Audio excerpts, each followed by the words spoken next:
you know your dog isn't capable of like revenge, right? Revenge plotting, that's a human thing, but it's not a dog thing, not at all. And I'm gonna prove to you why, but I want to set the table. Dogs learn through something called associative learning, which means something happens, I do something, something else happens, right? Input, action, output.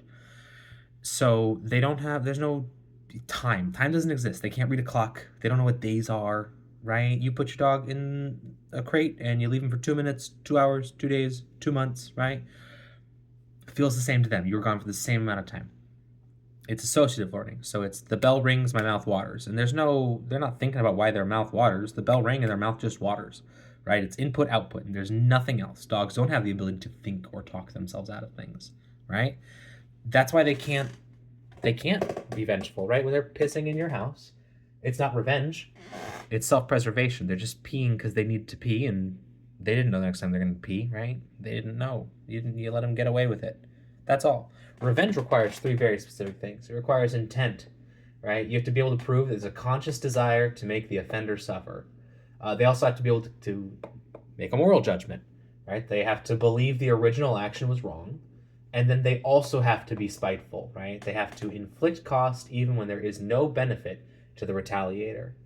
Now, those are the three criteria that make up revenge. It's how we prove it. It's how like we know crows and orcas and I think elephants are capable of like plotting revenge. It takes a lot of cognitive power and foresight though, right? Dogs fail the three tests. There are three tests. Hey, is this revenge or not, right? We'll clear it up right now.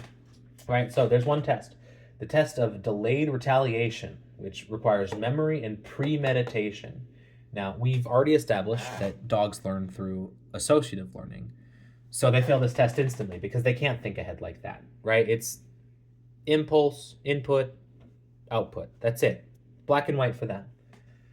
Number two is the test of discrimination and target specificity. So they have to be intentionally targeting someone.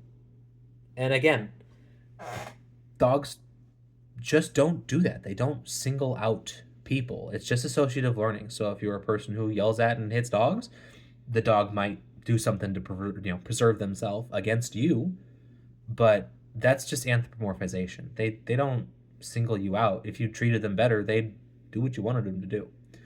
And number three, the test of cognitive cost, spite versus self-preservation. Now, cognitive cost is an interesting one because with cognitive cost, it requires that they do something that risks them getting immediately punished for the sole benefit of making you suffer, right? So what does that mean?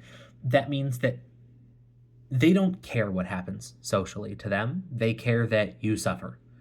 But dogs being domesticated by us, right, and learning through association, are more concerned about like welfare, right? The group. They're a pack animal. They're not a social animal, but they're a pack animal. So they care about the group. They want the group to survive.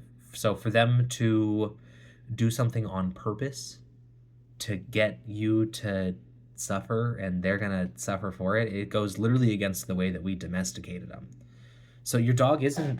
They're not doing things out of spite. It's impossible. They fail all three tests. They don't even pass one of these. There are animals that pass like one or two of these, you know, but none of this is that. So if your dog's like peeing in the house or they're, I don't know, barking at you, whatever you think it is, you know, there's something that you're sitting there going, yeah, my dog did this because I did that. That's just you feeling guilty because you did something that you didn't know was okay, and you think your dog's trying to hold you accountable, but it's not.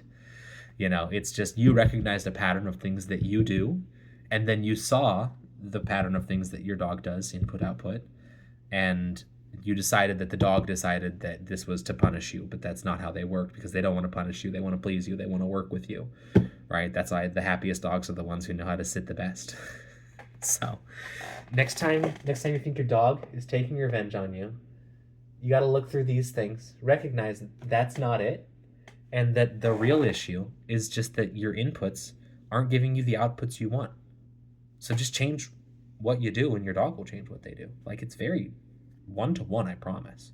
You know, associative learning can take a little bit of time, but So it takes everyone time to learn things, and it doesn't take dogs long to learn how to be civil creatures.